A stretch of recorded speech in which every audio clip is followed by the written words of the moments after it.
이렇게 우리 KWMI에서 이런 귀한 기도회에 저를 초청해 주셔서 너무 감사를 드립니다. 제 영광입니다. 그리고 저의 치료를 위해서 정말 전심으로 기도해 주신 우리 KWMI 선교사님들께 또 감사를 드려요.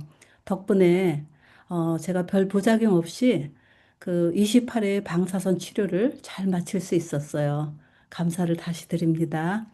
네, 오늘은 제가 간증을 부탁받았는데, 네, 간증을 좀 저의 삶을 좀 나누기를 원해요. 아, 오늘 드린 말씀은 그 슬픔이 웃음보다 나음은 얼굴에 근심함으로 마음이 좋게 됨이니라라는 말씀인데, 오늘 저는 여기에서 비움과 채움의 영성을 나누기를 원합니다. 우리는 흔히 웃는 것은 좋은 것이고 슬픔과 근심은 피해야 할 것이라고 생각을 해요. 그래서 힘들면서도 내가 이렇게 힘들구나라고 알아주는 것보다는 이걸 어떻게든지 밀어내려고 하다 보니까 우울해지기도 하죠. 근데 오늘 말씀에는 웃음이 슬픔보다 낫다. 얼굴에 근심이 있지만 마음이 좋아진다. 굉장히 역설적이죠. 그런데 하나님은 슬픔을 비우시고 웃음으로 채우시며 얼굴에 근심을 비우시고 좋은 마음으로 채우시는 그 비움과 채움의 영적 원리가 여기에 있는 것 같아요. 그래서 성경은 비움과 채움의 이야기들이 많이 나오거든요. 근데 이제 몇 가지만 이렇게 말씀드리면, 아브라함도 본토를 버림으로 가나안으로 채워주셨고, 모세도 40년의 귀족의 삶을 버리고 80세에 쓰신 것도 꼭 연륜이 필요했기 때문이 아니라 비우기 위한 시간들이었다고 볼 수가 있겠죠. 그리고 야곱도 하나님께서 약복강에서 400명의 군사를 데리고 오는 형에 대한 아주 극심한 두려움을 비워주시고 이스라엘이라는 민족의 시조로서의 새로운 정체성을 으로 채워주셨죠. 그래서 슬픔은 단지 감정의 고통이 아니라 우리 마음을 깨우시고 삶의 방향을 돌이키시는 도구가 될 수 있죠.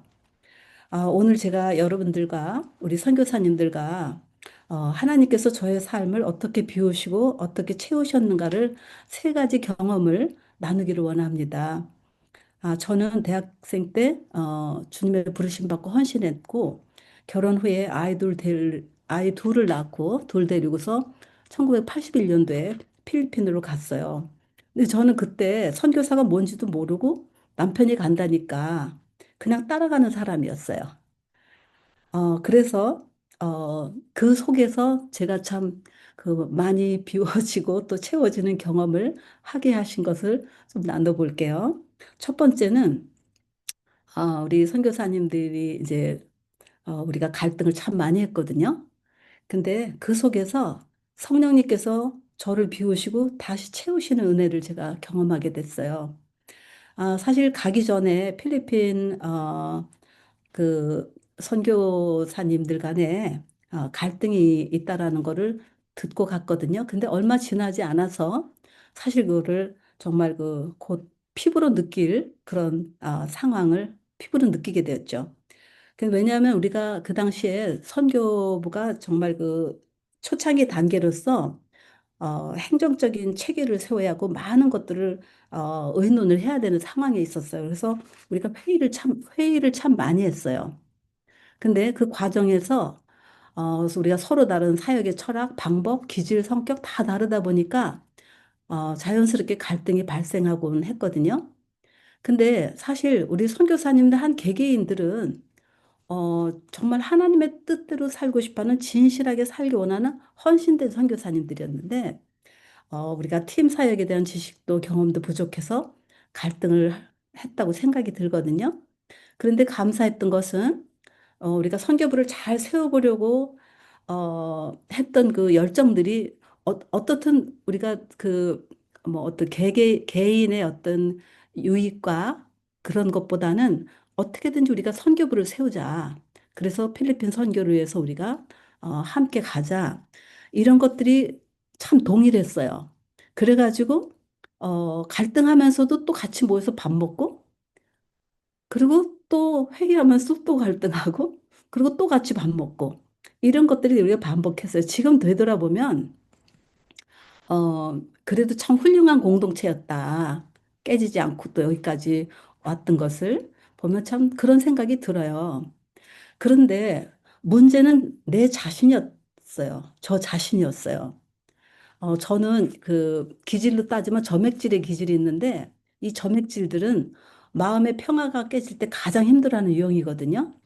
그래서 저는 무슨 생각을 했냐면 너무 힘들어서 외롭더라도 좀 어디 오지에 가서 혼자 일하는 게 낫겠다고 그런 생각까지 했었어요. 그때 뭐 사실은 선교 정보도 별로 없었기 때문에 가긴 어딜 가겠어요. 힘들다는 얘기죠. 그래서 그때 저는 그 대학교 다닐 때 그 사설에서 읽었던 것을 제가 기억이 나는 게 있었는데 그 이율곡 선생님이 그건 나이가 많지 않았을 텐데 그 선생님이 이율곡한테 너는 어, 저 산 넘어 저쪽 동네에는 무엇이 있는 것 같으냐라고 물어보니까 그 우리가 생각에 저게는 아지랑이가 피고 무지개가 떠오르고 그렇게 뭐 그 환상적인 아니면 이상적인 그 무언가가 저기 있을 거라고 생각했을 텐데 이율곡 선생님은 뭐라 그랬냐면 이곳에 있는 것 저곳에도 다 있습니다. 그대로 다 있습니다. 라고 답을 했다는 거예요. 근데 그게 저는 참 많이 떠올랐어요. 내가 만일에 이 어려운 이런 환경 때문에 상황 때문에 내가 피해서 다른 데로 간다면 이곳에 있는 거 그대로 가 있기 때문에 이건 피할 문제가 아니구나. 이거는 극복해 가야 될 문제구나라는 거를 정말 생각하게 됐죠. 그래서 참 이게 웃는 말로 그 당시에 나를 붙잡아 준 거는 이율곡 선생님이었다. 이렇게 농담을 하기도 해요. 근데 그렇게 억지로 견뎌내면서 저는 영적으로 말씀, 기도, 찬양, 눈물이 다 말라갔어요. 그리고 마음은 되게 침체돼 있었고 우울하고 좀 무력했었거든요. 그러다 보니까 제가 남편과 아이들에게 굉장히 많이 신경질을 부렸어요. 제가 지금 이런 말 하면 사람들이 잘 안 믿어요. 사모님이요? 이런다가. 근데 사실 진짜 그랬어요, 제가. 그리고 애들이 기억하는 엄마의 그때 모습을 뭐라고 이러냐면 엄마는 이러고 있었대요. 그러면서 어딘가 생각이 가 있는 사람처럼 멍하게 있었다고 그렇게 그런 기억이 난대요. 어, 제가 정말 그렇게 그 마음이 힘들었을 때 사실 우리가 힘들 때 갈 곳이 있잖아요. 우리가 붙들 수 있는 것은 오직 하나님밖에 없지 않아요. 그래서 저도 정말 하나님께 갈 수밖에 없었는데 그렇게 이제 고통 가운데 씨름하고 있을 때 제가 어느 날 밤 12시쯤 됐는데 너무 힘들고 답답해서 그냥 앉아서 찬송을 불렀어요. 너무나 잘 안 되지만은 그래도 불렀죠. 그래서 그 빈들의 마른 풀같이 시들은 나의 영혼 주님의 허락한 성령 간절히 기다리면서 가물어 메마른 땅에 단비를 내리시 성령의 단비를 부어 새 생명 주옵소서 그 찬송을 부르는데 막 눈물이 나는 거예요. 왜냐하면은 그 가물어 메마른 땅이 내 심령인 것을 그대로 보여지더라고요. 그래가지고 어, 정말 그 눈물이 그냥 막 철철철 떨어지는데 근데 그 순간에 제가 어떤 느낌이 들었냐면은 내가 절벽에서 떨어졌는데 추스리고 일어날 힘이 없는 거예요. 그래서 당시에는 내가 영적으로 정서적으로 이렇게 파산된 느낌이 있었기 때문에 너무 심령이 황폐해져 버리니까 정말 세리같이 되더라고요. 그래서 너무도 부끄러워서 하나님의 이름을 부를 용기가 나지 않았고 그냥 도와달라고만 그랬어요. 내가 절벽에서 떨어졌는데 일어나야 되는데 손가락 움직일 힘이 없는 거예요. 그러니까 그냥 도와주세요. 그렇게 했는데 저의 그 기진한 부르짖음을 불쌍히 여기신 성령님께서 그날 찾아오셨어요. 그래서 어, 저보고 누가 너 왜 이렇게 힘들어하니 그러는 거예요. 근데 저는 마치 누가 옆에 와서 얘기하는 것처럼. 그래서 제가 이렇게 그냥 옆에를 보니까 아무도 없어요. 근데 그거는 귀로 듣는 음성은 아니었는데 너무도 분명하게 들려주신 내적인 음성이었거든요. 그러면서 제 마음에 이렇게 솔방울 하나가 이미지로 떠오르는 거예요.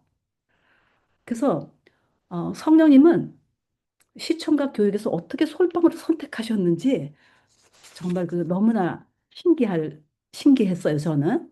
근데 솔방울이 이렇게 떠오르면서 그 비닐 하나 이렇게 벗기면서 제가 이것 때문에 힘들었죠. 이것 때문에 힘들었죠. 이유를 조목조목 대면서 말을 했어요. 그런데 성령님이 너 아니라 그러시는 거예요. 그러니까 저는 그때 네? 그럼 뭐예요? 저는 이런 것 때문에 힘든데요. 저는 이런 것 때문에 지쳤는데요. 그때 성령님이 솔방울 맨 꼭대기를 하나 딱 가르치시면서 너의 자존심, 너의 프라이드, 그걸 지적해 주시는 거예요. 그리고 그 자존심 뒤에 가려진 너의 의로움이 문제라고 말씀해 주시는 거예요. 저는 그동안 힘든 것이 내 자존심 때문에 이렇게 힘들다고는 한 번도 생각해 본 적이 없었기 때문에 정말 화들짝 놀란 거예요. 너무 깜짝 놀란 거예요. 그러시면서 네가 나하고 긴밀하게 교제하고 나에게 붙어 있었으면 그렇게 힘들지 않았을 거야. 그렇게 얘기를 하시는 거예요. 근데 성령님은 그때 갈등 관계에 있던 분과 전혀 상관없이 저를 다루기 시작하시더라고요. 왜냐하면 그분에 대해서는 아예 성령님은 아예 언급이 없으셨어요. 근데 저는 그동안 끊임없이 갈등의 원인과 책임이 상대방에게 있다고 생각했거든요. 그래서 제가 피해자라고 여겼어요. 그러니까 피해자라고 여기니까 상대방을 원망하고 탓하는 것은 너무나 당연한 거예요. 당연히 여겼죠. 그래서 제가 회개할 필요조차 느끼지 못하고 있었던 거예요. 근데 그날 성령님은 이 나의 고통의 책임은 그 누구도 아닌 바로 내 자신에게 있다는 것을 깨우쳐 주시면서 그들에서야 비로소 제가 눈물로 회개하기 시작을 했어요. 그때 성령님 울고 있는 나를 십자가에 달린 이렇게 예수님의 이렇게 발 앞으로 이렇게 데리고 가셨어요. 그래가지고 성령님은 저보고 뭐라 그러냐면 아까 같이 이렇게 얘기하셨던 것처럼 너 억울하니? 이러고 물어보시는 거예요. 그래서 제가 네, 제가 억울해요. 그랬어요. 그랬더니 성령님 다시 뭐라 그러냐면 나를 봐라 그러시는 거예요. 억울하기로 치자면 내가 너보다 훨씬 더 억울해. 나는 하나님의 아들인데 죄인으로 십자가에서 못 박혀 죽기까지 했다. 근데 너는 죽지는 않았잖아. 그러시면서 내가 사흘 만에 부활했지라고 또 말씀해 주시는 거예요. 근데 그때 제 마음에 언제 어떻게 하실지는 모르지만 우리의 관계도 회복시키실 거라는 소망이 확 올라오더라고요. 그래서 기다려야 된다는 깨달음이 왔어요. 근데 참 신비로웠던 거는요. 그동안 그렇게도 어깨가 양어깨가 무거웠어요. 그렇게 진 눌린 듯이 무거웠는데 이 경험을 하면서 예수님의 십자가에서 회개하고 예수님과 이렇게 대화하고 나서는 어깨가 있죠. 깃털처럼 가벼워지더라고요. 그래서 저는 그동안 이렇게 가라앉히는 노력을 많이 했던 것 같아요. 근데 그날 밤 성령님은 내 마음바닥에 깔아앉혀 놓았던 앙금을 딱 집어내주는 것 같았어요. 우리가 물컵에다가 이렇게 물을 두면은 거기다 이제 전분을 풀면 뿌옇다가 이렇게 가만히 놔두면 앙금이 가라앉잖아요. 그러니까 저는 그런 노력을 했던 것 같아요. 근데 그날 밤은 그 앙금을 딱 집어내 주시는 그런 그런 경험을 하게 됐어요. 그리고 나니까 제가 원망과 탓의 묶임으로부터 자유롭게 되는 선물을 주셨어요.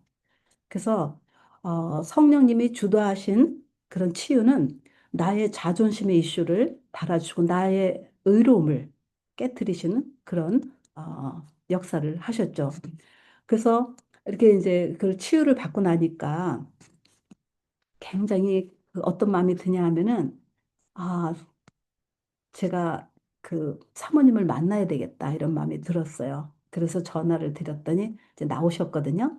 근데 사모님이 나오셨는데 어, 저는 이게 기억이 안 나요. 나중에 이제 우리 사모님이 만나서 이런 얘기를 또 하게 됐는데 그때 사모님이 버벅을 하면 그때 만나자고 해서 무슨 말을 했는 줄 아냐고 그래서 제가 모르겠는데 그랬더니 제가 와가지고 그 사모님한테 사모님 미안해요 그랬대요. 그걸 기억하시더라고요. 근데 저는 기억이 안 났는데. 그러면서 그 사모님이 뭐라 그러시냐면 제가 미안해요 하는데 그 사모님 마음속에 뭔가 이렇게 딱 묶인 것이 이렇게 툭 끊어지는 느낌이 들더라는 거예요. 그래서 저는 이제 그건 모르지만 그 전날 밤에 저에게 어떤 일이 일어나는 것에 대해서만은 그대로 이제 간증을 했어요. 그랬더니 저의 손을 꼭 잡아주시면서 우리 중에 누구라도 먼저 영적으로 눈이 뜨였으니까 우리 모두가 좋아질 거야 이러면서 정말 진심 어리게 격려를 해주시는 거예요. 그래서 저는 그런 생각이 들었어요. 아, 성령님이 저의 미안하다는 그 사과를 통해서 그 사모님도 엄청 힘들으셨으니까 제가 미안하다고 하니까 그 마음에 묶인 것이 툭 끊어지면서 성령님이 저에게 역사했던 성령님께서도 그분에게도 동일하게 공유할 수 있었다, 공유했던 것 같다, 이런 생각이 드는 거예요. 그래서 어 그래서 이제 이렇게 돌아보면 그날 우리의 마음을 해결해 주신 것뿐만 아니라 정말 어려운 관계들을 화해까지 일으키셨는데 그거는 전적으로 어, 성령님께서 주도하신 일이었어요. 그래서 우리가 서로가 서로에게 손 내밀어 주는 화해 영성이 무엇인지도 경험하는 시간이 됐거든요. 사실 제가 한 일은 아무것도 없어요. 정말 어, 성령님께서 전적으로 하신 거죠. 그래서 저희가 우리 여자들이 이렇게 화해가 되고 그러니까 사실 우리 여자끼리 싸운 건 아무것도 없어요. 우리 그분들께서 어, 정말 어려우신데 우린 그 밑에서 그 환경에 있는 것만으로도 힘들었던 거거든요. 근데 우리가 이렇게 정말 그 화해가 일어나니까 이것이 남편 선교사님들의 관계에도 긍정적인 영향을 주더라고요.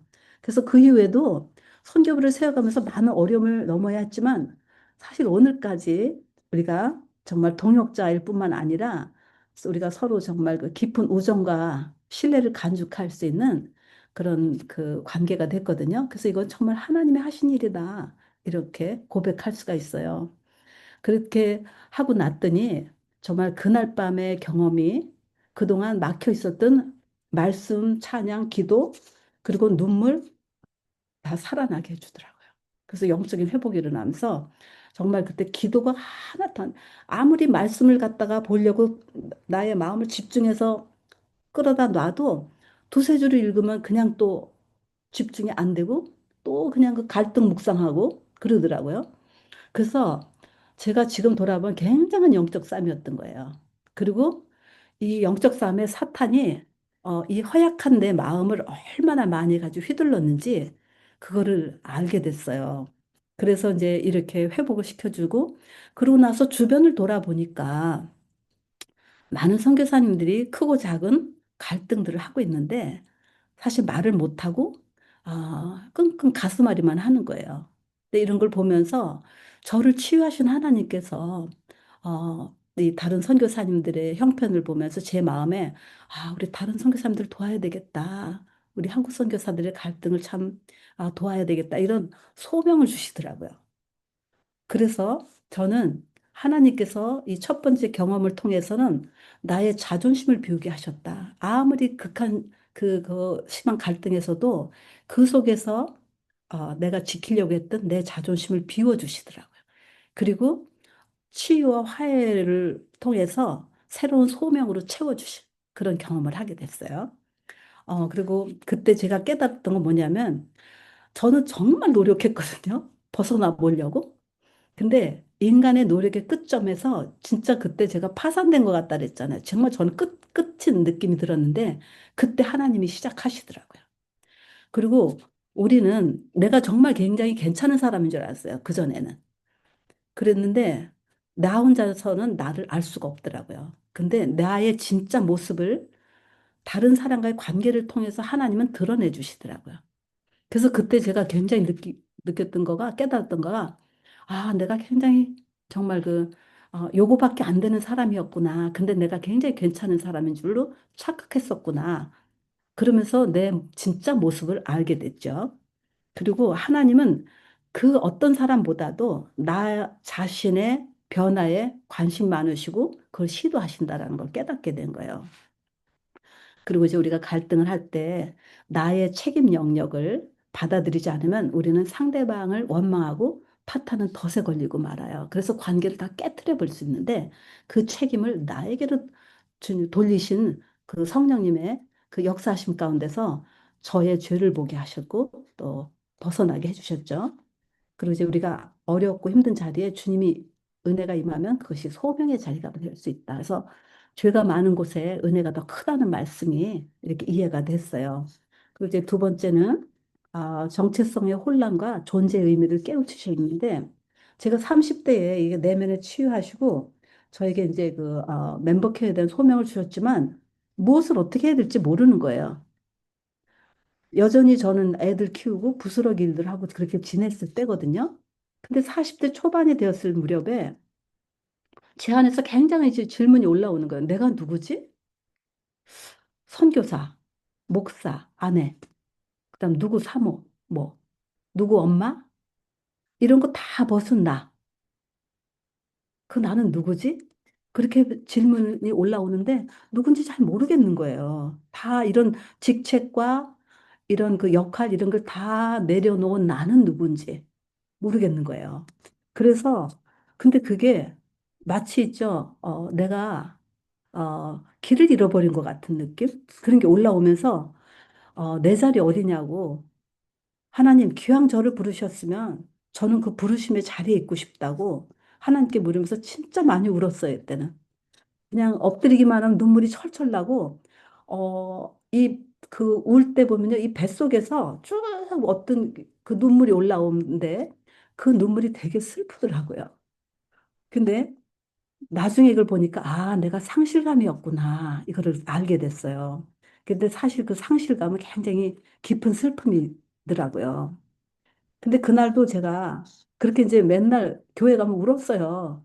근데 그날도 새벽 기도에 가서 울면서 이제 막 또 하나님 기왕 나를 부르셨으면 난 그 자리에 있고 싶은데 난 자리를 잃어버린 것 같아요. 내 자리 어디예요? 이렇게 맨날 울면서 기도를 했는데 그날 성령님께서 저에게 이렇게 음성을 주시는 거예요. 네가 한 사람에 대한 관심이 있었느냐? 이러고 물어보시는 거예요. 그래서 제가 정신이 번쩍 들면서 제가 선교지 삶을 돌아보니까 막 갈등으로 힘들었고 뭐로 힘들고 해서 사실 한 영혼에 대한 관심이 별로 없이 지낸 저를 발견하게 된 거예요.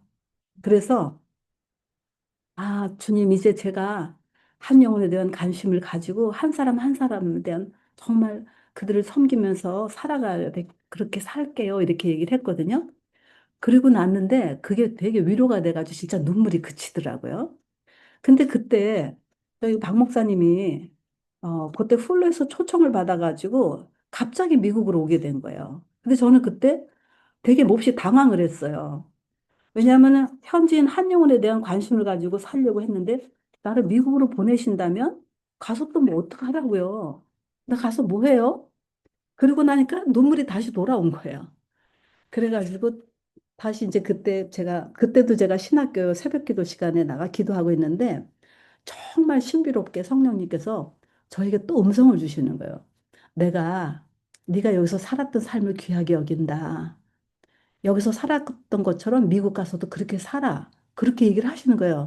근데 그게 얼마나 위로가 되는지 아주 그냥 위로로 확 밀려오면서 그때 진짜 눈물이 끝인 거예요.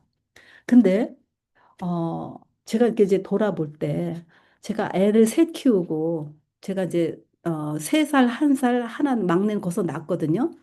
그리고 이제 뭐 애들 키우는데 거의 많은 시간이 다 갔죠.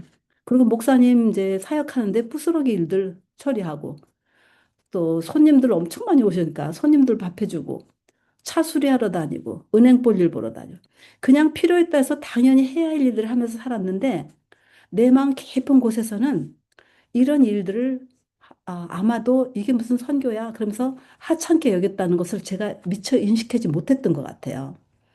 근데 그랬으니까 아마 제가 난데없이 내 자리 어디냐고 내가 길을 잃었습니다. 이런 질문이 올라온 걸 보면 나의 내면에서는 부르심의 자리에서 의미 있는 일을 저를 부르셨다면 저에게 시키신 일이 있을 테니까 그렇게 하고 싶은 욕구가 나의 의식 가운데서 강하게 올라왔던 것 같아요.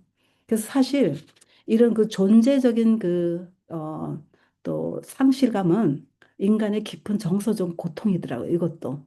근데 이건 단순한 슬픔이 아니라 내가 누구인지 불분명해지는 공허감에서 오는데 우리가 때로는 어, 다른 사람과 사역을 비교하면서 내 사역은 너무나 작고 이게 무슨 선교야 하는 생각이 들지 모르지만 하나님은 저에게 말씀하셨듯이 이런 것들을 내가 다 귀하게 여긴다라고 말씀해 주셨어요. 그래서 저는 그때 중년의 상실감으로 인한 공허감 이거를 비워주시고 저의 존재의 의미로 새롭게 채워주시더라고요. 그리고 이제 세 번째는 어, 나와 나 자신과의 화해가 일어났어요. 사실 그 기독교 영성에서는 하나님과의 관계, 자기 자신과의 관계, 타인과의 관계, 또 자연과의 관계 이런 게 있는데 이 관계들은 특별히 이 세 관계 하나님, 자신, 타인과의 관계는 아, 이런 관계는 하나님의 관계 속에서 조율되고 회복돼야 되는 것들이거든요. 근데 저는 나와 나 자신과, 그러니까 자신과의 관계는 나와 나 자신과의 관계가 있다라는 거죠. 나와 나 자신과 화해의 경험이 실제로 사역에서 제가 걸음을 뗄 수 있도록 도와줬어요. 왜냐하면 사명도 느끼고, 첫 번째 사명도 느끼고, 또 한 영혼에 대한 관심을 가졌다 할지라도 실제 나를 움직여서 그 자리에 가기까지 하는 데에선 또 다른 비움과 채움이 필요했던 거예요. 저는 사실 되게 두려움이 많았거든요. 그래서 이런 걸 다 깨닫게 해주시고 하나님의 위로도 주시고 채워주시고 소명도 주셨는데 뭔가를 할 때는 두려움이 제 발목을 많이 잡고 있었어요. 근데 그때 제가 훌러에서 내적 치유란 무엇인가라는 이제 강의를 듣는데 거기서 진정한 자아와 거짓된 자아에 대해서 설명하더라고요. 근데 어, 진정한 자아는 하나님께서 창조하신 우리 진짜 고유의 자신이면 이거는 타인의 인정 없이도 하나님 앞에서 내가 만족하며 살 수 있는 그런 자아라면 어, 이게 살아오면서 여기 이제 진정한 자아가 있다면 이게 살아오면서 다른 사람의 기대와 평가 또 그런 걸로 인해서 어, 자신을 가면돼 숨기고 어떤 성취나 인정이나 또 그런 걸서 다른 사람과 비교하거나 뭐 이게 증명해 보려고 하는 이런 것들로 인해서 살아온 뭐죠? 이런 가치들이 형성되기 위해서 나도 모르게 가면 속에 숨어 있는 거짓된 자아가 형성된다는 거죠. 근데 그때 그 교수님이 뭐냐면 진정한 그 치유가 일어나려면 우선 이 거짓됨을 벗으려면은 예수 그리스도의 십자가에서 나의 거짓됨을 주님은 십자가에서 피 흘려 죽으심으로 인해서 나의 거짓된 모습을 그대로 수용해 주시고 용서해 주셨다는 거예요. 근데 그런 것처럼 우리 자신도 우리의 연약함과 부족함을 수용해야 된다라는 거예요. 그래서 이 수용을 통해서 우리가 변화의 과정을 갈 때 하나님께서 우리의 진정한 모습을 발견할 수 있게 도와주시는데 여기에서 하나님이 우리에게 주신 은사를 발견하면서 하나님을 쭉 섬겨가는 것이 치유다 이렇게 얘기를 하는데 그때 저는 여기 이 과정이 있잖아요. 여기가 탁 클릭이 되더라고요. 탁 클릭이 되면서 이 과정 속에서 먼저 생각나는 게 우리 부모님의 가정교육이 확 떠올랐어요. 그러니까 우리 가정에서는 어, 어, 인간은 점잖아야 되는 거예요.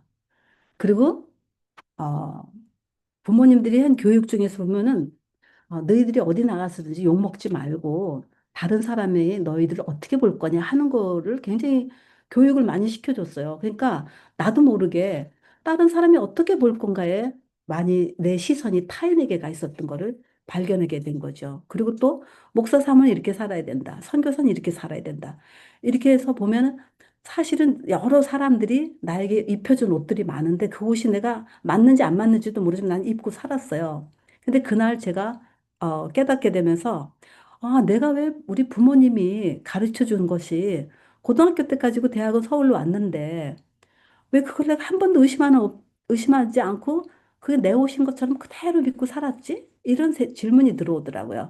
그렇다면은 18살 때까지 엄마 밑에 있었다면 그 나머지 삶은 그 책임은 누구에게 있나? 우리가 부모 원망할 필요가 없더라고요. 그 책임은 나에게 있는 거예요. 내가 어떻게 살아가는가에. 그래서 그때 제가 아, 내가 이 옷이 나한테 안 맞을 수도 있었던 걸 그대로 입고 살았다면 내가 이거 좀 벗어야 되겠다. 이런 생각이 드는 거예요. 그런데 이것을 깨닫고 났는데 제게 오는 변화들이 여러 가지가 있었어요. 근데 첫째는 제가 되게 마음에 자유함이 오고 평안함이 오더라. 그리고 또 어떤 마음이 드냐면은 어, 예수님이 나를 수용해 주셨듯이 나도 나의 부족함을 수용해 줘야 된다. 얘기를 들었을 때 뭐가 제일 이렇게 딱 저기 되냐면 나도 모르게 다른 사람을 자꾸 통제하려고 하는 이런 그 욕구들, 이런 것들이 많이 이게 줄어드는 거예요. 왜냐하면 내 자신도 나 자신을 통제할 때는, 제가 이제 완벽주의적인 성향이 있는데 굉장히 나를 그냥 통제해요. 들볶아요. 근데 그것을 부족한 것을 수용해 줌으로 인해서 거기에 빛이 들어간다라는 거를 깨닫게 된 거예요. 그래서 어 그래서 어떤 학자는 그렇게 얘기하더라고요. 가장 변화하고 싶은 것, 가장 변화하고 싶은 그것을 먼저 수용해 줘라. 그러면 거기에 그 빛이 들어간다는 거죠. 그다음에 저의 실수를 좀 받아주기 시작하는데 옛날에는 어떤 말을 들으면요. 그게 없어질 때까지 일주일이고 그게 머리에 딱 붙어가지고 떠나질 않아요. 계속 맴돌고. 근데 이 이후로부터는 이게 3일 정도 이렇게 줄어들고 점점점 줄어들더라고요. 그러면서 어느 날 보니까 제가 저의 부족함과 실수를 받아주기 시작하면서 그걸 가지고 주님 앞에 나가더라고요. 그 전에 자꾸 나를 자책했어요. 근데 그걸 깨닫게 해주시고부터는 주님 앞에 나가는 건 나의 부족함도. 그 다음에 또 하나의 혜택은 제가 가장 혜택을 받았죠. 우리 남편이 혜택을 받았어요. 저희 남편이 제가 이제 그전에는 남한테 실수하면 안 되고 남이 나를 어떻게 볼까가 너무 중요한 사람이었기 때문에 저희 남편이 밖에 나가서 어떻게 하는 게 굉장히 중요했어요. 그래가지고 이제 목사님이 가서 어떤 실수를 좀 했다고 내가 생각이 들면 집에 와서 정확히 따져주고 이건 요렇고 저렇고 말해줬는데 이제는 그리고 수용이 되고 나니까 어, 이걸 같이 집에가 말해줘야지 그랬다가도 보면은 잊어버리는 거예요. 그러니까 남편의 수용이 훨씬 전보다 나아진 거예요. 그리고 다른 사람을 있는 그대로 인정해주는 그런 여유가 생기면서 다른 사람과의 관계가 되게 많이 편안해지고 우선 내 안에 굉장히 평안함과 자유함과 기쁨이 있어요. 그러면서 저에게 크게 일어난 변화는 어느 날 보니까 제가 저를 참 좋아하더라고요. 그전에는 나를 많이 책망했는데 좋아지더라고요. 그래서 하나님이 만드신 진정한 자아로 우리가 그 거짓을 벗고 자아를 찾아가고 변화해 주는 거에는 첫 번째는 십자가의 수용이 필요하고 그다음에 자기 수용이 필요하고 자기 수용이 되다 보면 타인 수용이 자연스럽게 일어나고 있다라는 어떻게 보면 정말 공식처럼 나와요, 이게. 그래서 이 자기 수용과 그러니까 주님이 나를 받아주심과 또 연약한 나를 받아주고 그걸 가지고 주님 앞에서 기도도 하고 또 공부도 하고 그렇게 할 때에 나를 받아주듯이 다른 사람을 내 품에 품을 수 있는 이런 품이 넉넉해지는 거를 경험하게 됐어요. 그렇다고 제가 아직도 뭐 다 나아졌다는 게 아직도 씨름해요. 아직도 씨름하지만 저의 이런 경험을 토대로 제가 어디로 가야 될 방향은 알고 있게 되는 것이 저에게 크게 감사한 일이 된 거죠.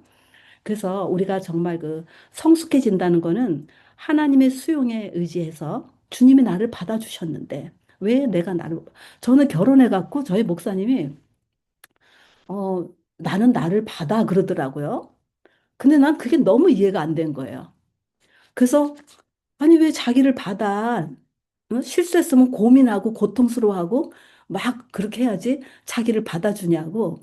그래서 저는 이제 이렇게 갈등하고 막 우리 선교부가 힘들 때도 저는 내, 내 기질과 성격 때문에 힘든 것도 있었지만 목사님이 저렇게 자기 받으면서 고민을 안 하는 것 같으니까 그 두 배로 내가 힘들었어요. 남편 것까지 짊어져 갖고. 그런데 어, 목사님은 힘들면 가서 기도하고 그리고 또 휘파람 불고 들어와요. 그럴 때 저는 진짜 그래서 받아주지 말고 당신도 고민하고 어떻게 바꿀 건가 열심히 저기 찾아봐 이렇게 얘기를 했는데 제가 이거를 깨닫고는 그게 그 얘기였구나. 그거는 자기 성찰하지 말라는 게 아니에요. 자기 성찰을 해야 돼요. 그리고 주님 앞에서 부지런히 우리를 돌아봐야 돼요. 그러나 이러한 것들을 내가 마치 해결해야 될 것처럼 내가 다 지는 게 아니라 예수 그리스도의 십자가의 수용을 그대로 내가 받아들이고 그거에 은혜에 입어서 그 은혜에 힘입어서 우리의 연약함을 수용해 갈 때 걸을 때 우리가 거짓 자아가 벗어지고 정말 하나님이 만드신 내 모습을 찾아갈 수 있다라는 거죠. 그렇게 해서 또 하나는 제가 변화된 거는 아까 두려움이 많았다고 그랬잖아요. 근데 그 두려움이 어, 이 뭘 이렇게 하려고 그러면은 실수할 거에 대한 두려움과 이런 것 때문에 못 나갔는데 이게 많이 풀어지면서 제가 이제 그 로뎀 선교사 케어를 시작하게 됐어요. 어, 2008년부터 안식년 오신 선교사님들 중심으로 이제 저희가 모임을 갖게 됐는데 이제 안식년 오신 분들이 이렇게 얘기 들어보면 정말 많이 힘들고 지치고 정말 그 뭔가 이렇게 꽉 쌓여 있는데 어디 가서 말을 할 때도 없고 말을 풀어놓을 때도 없고 그리고 아시잖아요. 선교지가 다 우리가 함께 하면서도 뭔가 마음에 이렇게 탁 털어놓고 지낼 수 있는 이런 그 사이가 또 있다면 정말 축복된 거고 그게 좀 쉽지는 않아요. 그러다 보니까 다 끙끙 안고 왔어요. 그래서 이제 저는 이제 갈등할 때 뭐를 깨달았냐면요. 참 이상하다. 왜 우리 모두가 다 영적으로 하나님을 추구하고 정말 충만한 그 하나님 앞에서 하나님 사람 정말 저렇게 진실한데 왜 우리는 이렇게 갈등을 하지? 그렇게 할 때 제가 관찰한 거에 의하면은 나도 그렇고 우리가 우리 자신을 잘 모르고 있구나. 이런 생각이 드는 거예요. 내가 내 자신을 잘 모르고 있구나. 그래서 이제 우리 선교사님들 오셔서 이렇게 얘기하면은 저는 환경 때문에 힘들고 또 누구 때문에 힘들고 이랬지만은 그건 사실이에요. 그렇지만 우리 자신을 한번 돌아보자. 정말 그런 걸까? 아니면 나는 어떤 부분에 내가 변화를 추구해야 될까? 이런 생각을 가지고 있었기 때문에 제가 이제 독서 모임을 시작하게 된 거예요. 그래서 독서 모임을 통해서 우리가 자기 이제 내면을 돌아보게 되는 거. 그다음 이제 우리가 기도 모임. 그래서 이제 우리 사모님들이 또 기도 모임을 인도하시고 그리고 이제 그런 것뿐만 아니라 선교지에서는 굉장히 힘들게 지내셨기 때문에 우리가 이제 박물관에도 같이 가고 음악회도 가고 또 피크닉도 가고 소풍도 가고 이렇게 하면서 정서적인 필요를 또 좀 채워줄 수 있는 이런 시간들을 가졌어요. 그러다가 이제 선교사님들이 이제 돌아가면서 우리 안식년 온 사람들은 소수인데 우리 선교지가 참 또 많은 분들이 계시는데 와서 좀 그런 그 멤버 케어를 해달라 그래서 저희들이 모바일 멤버 케어를 해서 한 네 군데 선교지를 갔었어 이제 세미나를 인도하고 그랬거든요. 그러다가 이제 팬데믹이 터져서 저희가 그걸 웨비나로 돌려서 또 하고 지금은 이제 어, 그, 어, 뭐죠? 팬데믹 때 보니까 선교사님들이 꼼짝 못하고 그게 있으니까 너무 힘드신 거예요. 그래서 우리가 정말 같은 선교사로서 우리가 같이 좀 이야기를 좀 들어주고 이렇게 뭐 조금이라도 도움이 된다면 그래서 저희가 그 선교사 사이버 상담 사역을 시작하게 됐어요. 그래서 지금 치앙마이 우리 차남준 선교사님이 소장으로 일하고 계세요. 어, 그래서 이때는 저희가 하나님께서 다른 사람의 시선을 의식하면서 가면을 썼던 것들을 비우시고 또 내가 완벽을 추구하려고 했던 것들을 비우시고 저의 내면의 자유함과 평안함을 채워주시더라고요. 그러면서 멤버 케어 사역으로 이끄셨던 것을 볼 수 있는데 어, 저는 이렇게 저의 그 개인 간증을 하지만 아마 이미 여기 계신 선교사님들은 이미 저와 같은 이런 경험을 하신 분들 계실 거예요. 그리고 또 그래서 그보다 더 큰 경험들도 하셨을 거예요. 그래서 지금 하나님께서 정말 힘있게 우리 선교사님들 사용하시고 또 기쁨과 어려움이 없다는 얘기가 아니라 그 속에서도 주저앉지 않고 계속해서 일어나서 주님이 주신 사명을 따라갈 수 있는 힘이 여러분들에게 저는 있다고 생각을 해요. 그리고 정말 그런 것이 얼마나 그 귀한 그 어려움과 고통 속에서 이렇게 찾아주신 그런 좀 귀한 사명들이라고 생각을 하는데, 네. 근데 이제 저의 간증을 통해서 저는 이제 이렇게 돌아보면서 진짜 내가 한 게 아무것도 없더라고요. 정말 하나님께서 그때그때 필요한 음성들을 주시면서 저를 건져내 주셨고, 그리고 내 삶의 방향키를 가지시고 하나님이 이렇게 인도해 오셨는데 나는 그냥 따라온 것밖에 없어요. 그리고 너무너무 힘들 때 우은 것밖에 없어요. 그런데 애통하는 자에게 복이 있나니 저희가 위로를 받을 것이었는데 정말 정말 울고불고 그렇게 했을 때 하나님이 저에게 주시는 많은 위로들을 가지고 그 인도하심을 따라서 이렇게 왔던 것 같아요. 그래서 또 제가 이렇게 뭐 준비하면서 보니까 어? 이게 다 기도 시간에 이런 것들이 일어났네. 새벽 기도 시간에 가서 울고불고 했을 때. 그러면서 정말 이게 우리 그 KWMI가 많은 선교사님들이 기도 모임을 하시는데 이게 얼마나 귀한 건지 그리고 지금도 다 일일이 간증들은 안 하실지 모르지만 저처럼 어, 정말 조용히 눈물을 흘리시는 분도 계실 거고 조용히 가슴앓이를 하는 분도 계실 거고 조용히 정말 그 누군가에게 좀 말 좀 하고 싶은데 말하지 못하는 그런 답답한 가운데 계신 분도 계실 거예요. 그렇지만 이런 기도 모임과 이런 걸 통해서 성령님이 특별히 나에게 찾아와 주셔서 세밀하게 들려주신 음성, 엘리야에게 정말 그 탈진 가운데 있을 때 호렙으로 이끌고 가셔가지고 정말 얼마큼 있었는지 모르지만은 하나님이 엘리야를 불러서 세미한 음성 가운데 말씀해 주셨잖아요. 네가 여기 왜 와 있니? 그렇게 하면서. 그래서 저는 우리 선교사님들이 힘들고 어려울 적마다 이렇게 엘리야에게 또 저에게 역사하셨던 하나님의 성령님이 각자 우리 선교사님들 마음을 찾아와 주시고 그다음에 만져 주시고 세미하게 들려주시는 그런 음성들을 다 듣기를 바라고 그렇게 되기를 축복합니다. 제가 어,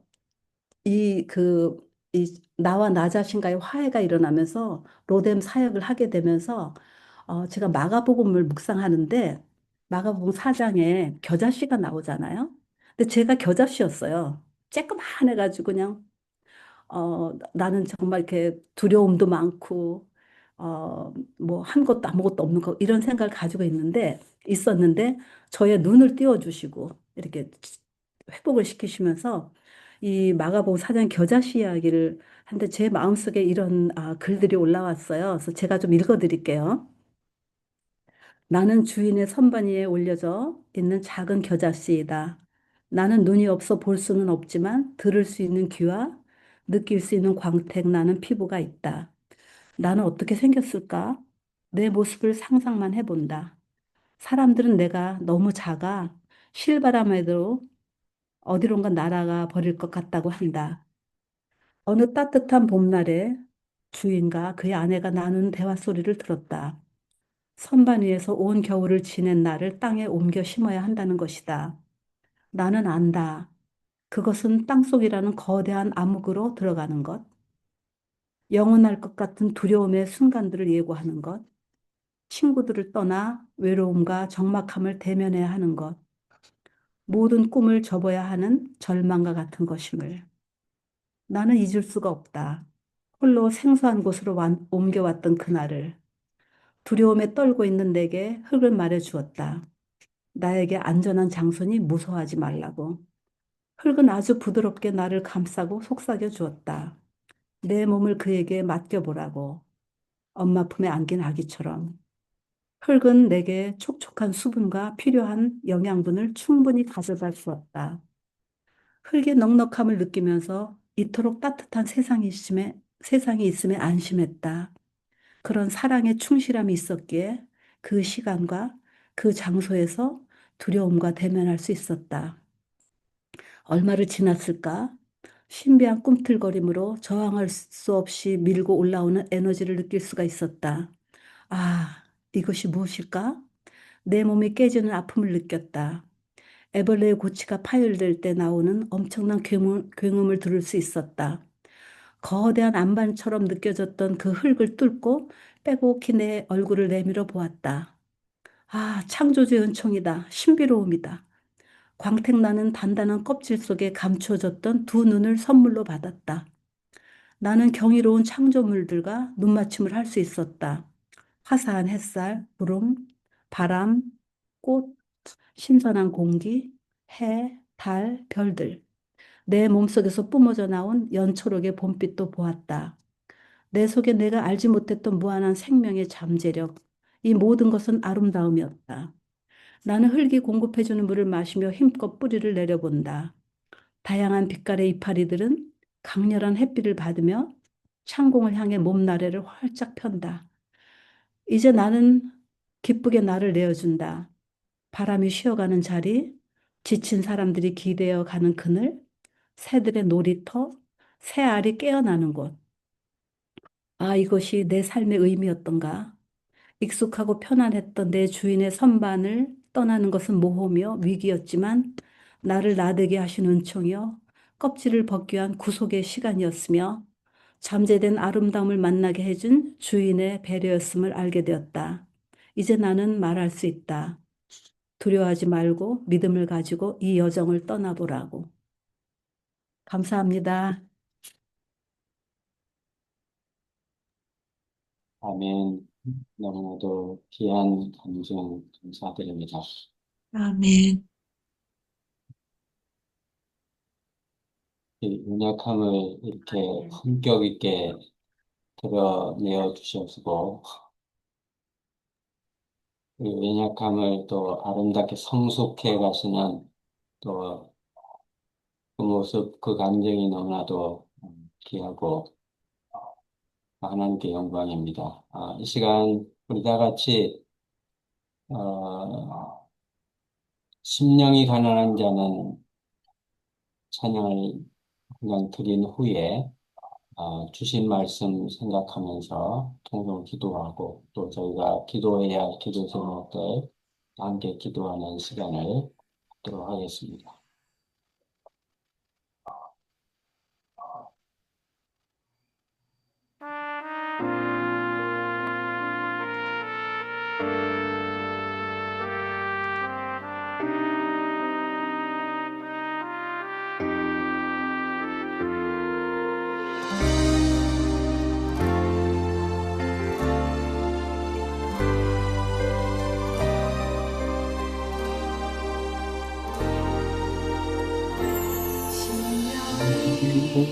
가난한 환경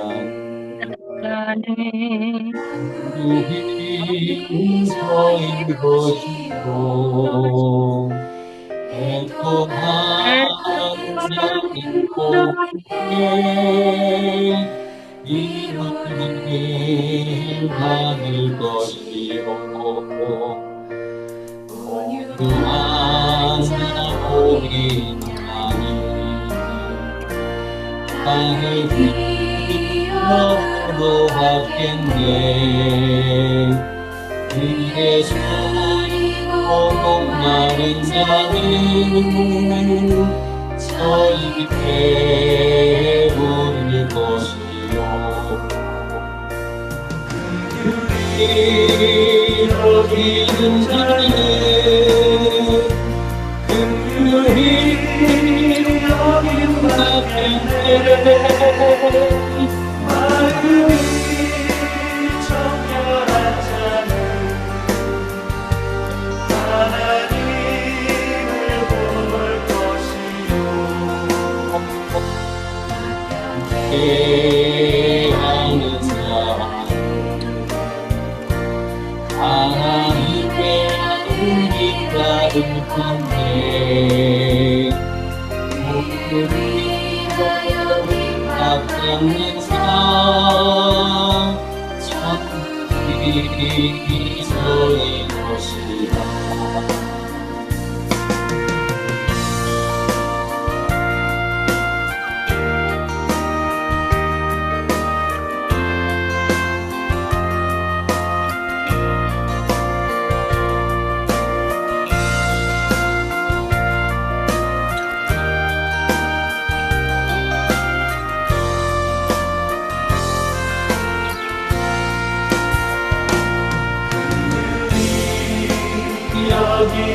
자는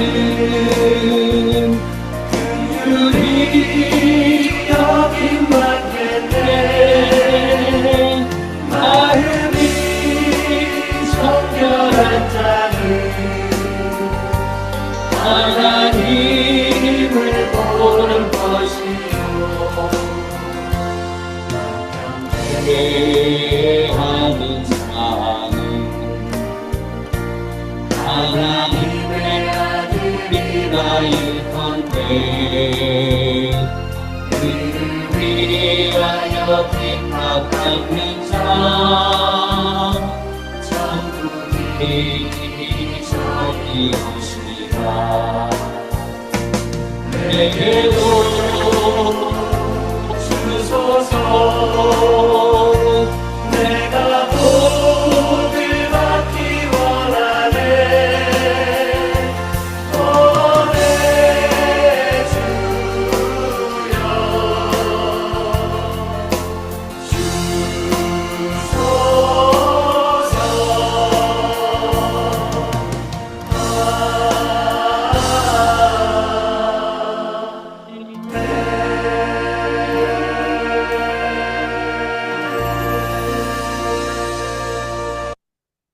다 같이 주신 말씀 생각하면서